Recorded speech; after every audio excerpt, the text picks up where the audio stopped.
Kerala public service കമ്മീഷനിൽ latest notification ഡീറ്റെയിൽസാണ് നോക്കാൻ പോകുന്നത്. Enquiry commissioner and special judge വിജിലൻസിലേക്കാണ് റിക്രൂട്ട്മെൻറ്റ് ക്ഷണിച്ചിരിക്കുന്നത്. ഡഫേദാർ 3 ഒഴിവുകളാണ്. 2024 മെയ് 15 മുതൽ 2024 ജൂൺ 19 വരെ ആപ്ലിക്കേഷൻ അയക്കാൻ സാധിക്കും.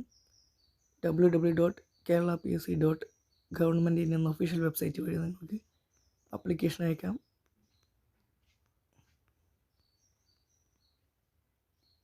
18 വയസ്സ് മുതൽ 36 വയസ്സ് വരെയാണ് കാൻഡിഡേറ്റ്സിന് ഏജ് ലിമിറ്റ് പറഞ്ഞിരിക്കുന്നത്.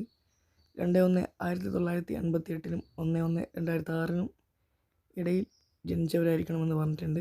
വിദ്യാഭ്യാസ യോഗ്യത 7ാം ക്ലാസ് പാസ്സായിരിക്കണമെന്നാണ് പറഞ്ഞിട്ടുള്ളത്.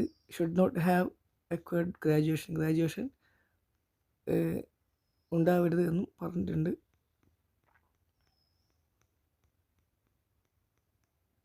ഇതിന് ലിങ്ക് ഡിസ്ക്രിപ്ഷൻ ബോക്സ് കൊടുക്കേണ്ടത് നിങ്ങൾക്ക് ചെക്ക് ചെയ്യാം.